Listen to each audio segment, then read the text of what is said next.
Hey everybody, it is a new month, September 1st. So Ian Costello is here with me once again to go over the state of the modular gaming table project. And yeah, let's just dive in and start checking on things.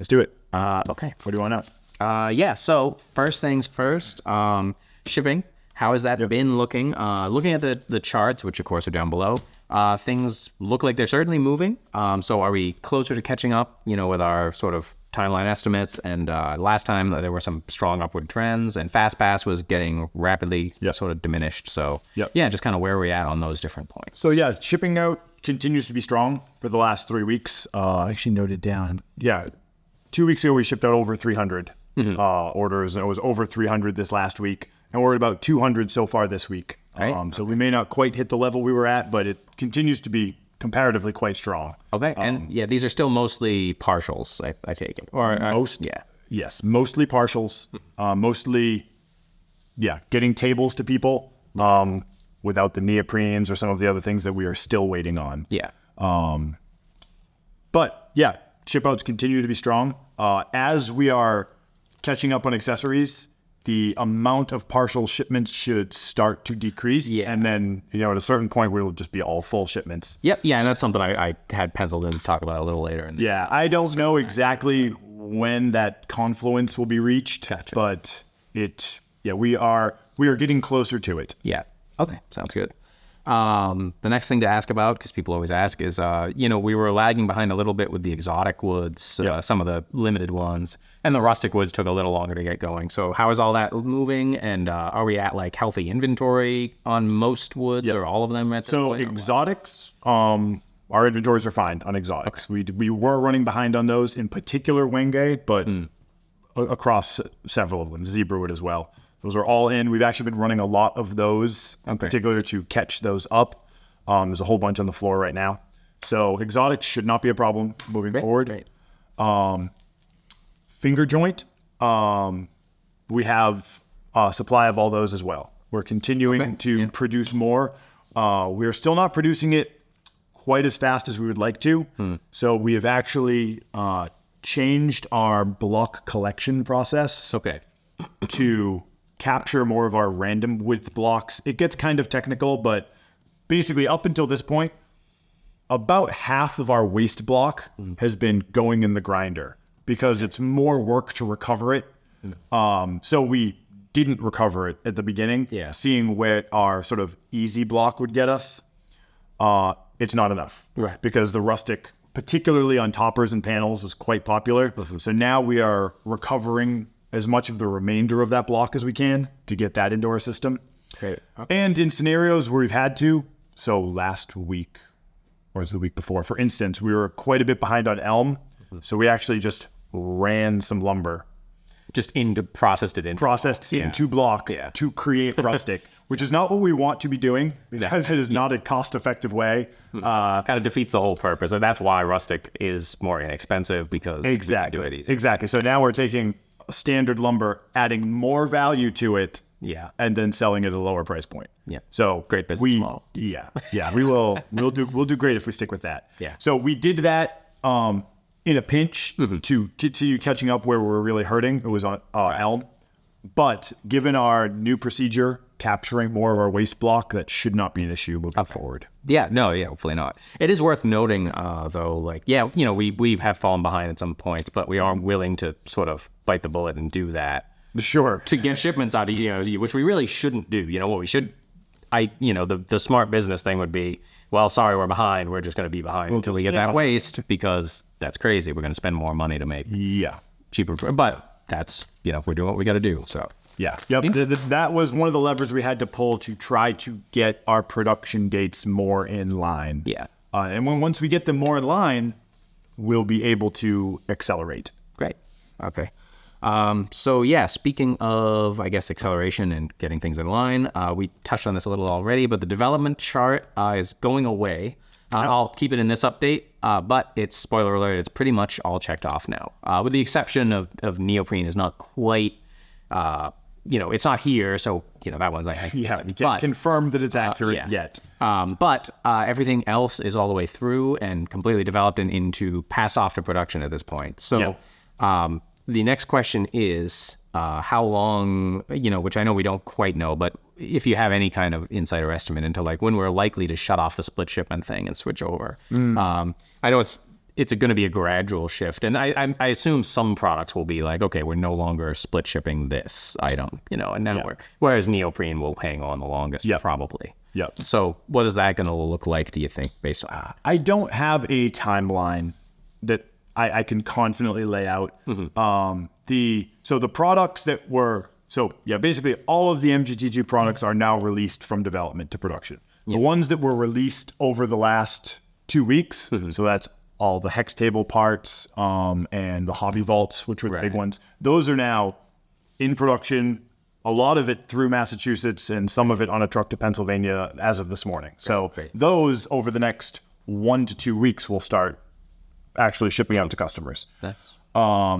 The last remaining ones have been the trays. So if you had a topper block tray or a corner dice tray, those were the last ones that are released. We have not started the Massachusetts production, although those milling lists will be going in. Well, it's the end of this week now, so very beginning of next week, we'll be starting building those. So we still do have a pretty big glut of accessories to catch up on. Just by volume, it's just a ton. I actually did a quick look. It was something like 6,000 units or something that we need to produce in September. That was if we were going to catch up all the way in that month. So obviously we're shifting as much labor as we can to accessories versus table parts to close that gap. I will probably continue. We're going to stop split shipping, especially like larger accessories. I've kind of not split hobby vaults at all. Topper blocks kind of rarely. Mostly it's been your cup holders. If you have a couple component collectors, the smaller accessories, I will probably continue to do that if we have shippable tables until we actually catch up. So the very small accessories, we may split ship for the next month or two with September. I would not be shocked if into October I was still doing it on the small accessories. The larger ones, we're pretty much going to stop doing those. Nice. Okay. Well, yeah, I mean, that's good. And those are the probably the more anticipated ones anyway. If you don't get a couple cup holders right away, it's okay, bummer, but that's not going to destroy your. And often you look at a lot of orders coming through, and it's like, oh, this person got like a large table and like a topper block and all these accessories and this other thing, and 2 zebra wood cup holders, small, holding up all of it. It's like, I bet they want all that stuff. They would, and they can wait 3 weeks for 2 cup holders. Cool. Okay. A couple questions we've had on the Canadian shipment front. Yes. Particularly, has there been the first one, which I don't think there has yet, but we were trying to figure out what is the threshold for that. And I know you might not have that offhand, but I can get that for the update. Kelly has the specific criteria that the shipper is working within. So he's the one who's actually building those shipments and sending them for pickup. It's not like a full tractor trailer. It's a much smaller volume that we're sending by. I don't actually know how many orders it equates to. It varies. Actually, the formula is kind of complicated. It's probably around the range of 20 might get like 15 to 20 orders, I think, fill the smaller trailer. Squares with what I had heard early on when we were talking about it. Kelly does have the actual figure, and I can put it in here. But one thing I wanted to bring up, because some people, when they saw that they hadn't gone out yet, were kind of like, well, what's the point of even letting Canadians be in the waves? Why not just do specific waves? And it's the waves don't matter at all, but they actually do. They're still prioritized by that. It's just a matter of, we didn't know how many Canadian orders would be in each wave. And, I don't know that offhand. I actually don't know what it is. So, if there's like 2 people in wave 0 that are Canadian, then you're going to have to wait with wave 1. But it does factor into, they have the top priority in CURP, just like everything else. So they will get their orders, set aside and ready first. And if it worked the other way, if Wave 0 had 30 Canadian orders and, Wave 1 had 2 or 3, then yeah, no, Wave 0 matters very much. So it's just a function of who actually pledged, and you are still getting prioritized, and we're doing it as quickly as we can. But unfortunately, we do have to just deal with we have to work with the system and the reality that impossibility of shipping things any place. Yeah. Like, that's an excuse and it's whining, but it's... No, it is brutal. And I mean, it's a constant refrain for us over the years. Unfortunately, it's just very tough. Yeah. But we do have a solution, and it's better than last time. It is better than last time. A lot, which, so we're getting there, but we'll keep you updated on that. The next thing is the plywood brace for the wide tables. So we discussed that a little bit. That is in progress somewhere. That is in progress in Pennsylvania. They actually did last week a bunch of sort of stress tests on various options. From shop-made wood brackets to like a purchased metal bracket to X, Y, and Z different options to see which was the strongest, which did what we wanted it to do. So we have not 100% confirmed which way we're going. Right. I believe it's going to be a wooden internally produced brace that we will make. And that is the extent of where we are. We have a couple different options. We have to just determine which one it is and how we're making it. And one thing I guess to touch on here, that because there was initially when we said, hey, we're working on this thing, everybody said the kind of assumption was that it was necessary for every wide table should have it, and it's really like a defect if it doesn't. And I don't think that squares up with our reality. And I wanted to sort of touch on that. We've had very few people write saying, hey, I have this Boeing issue, and we tested it on Wyrmwood there, and I think, I don't know, it was something stupid. It piled in like 100 or 150 pounds into it, and it had like an inch of, like, it was like, okay, it can happen, but most people I don't think are going to need this. This is I guess a peace of mind add-on if you... or I think what Doug was saying the other day is it's sort of like a snow tires type thing for your car, or like an off-roading tire. Where it's like if you're going to use this and you're going to be expecting to have really heavy things piled in the middle, like, okay, well, maybe this is for you. But most users who are just commuting every day to work, are not gonna. The big Tony die, right? If you're gonna roll that in the middle over and over and over, you can get this, and it will just give you that little extra bit of robustness. Right. But I don't know. We've piled a lot in these things. We have had people stand in them. It's actually not a functional issue at all. Yeah, no, I mean, I don't think I would be a candidate for one if I was using a wide. So, okay, just wanted to touch on that and talk about it. But we are still developing it, and we'll keep you posted on that as it goes and let you know. So the progress charts on shipping are below, and we were talking about shipping progress being strong.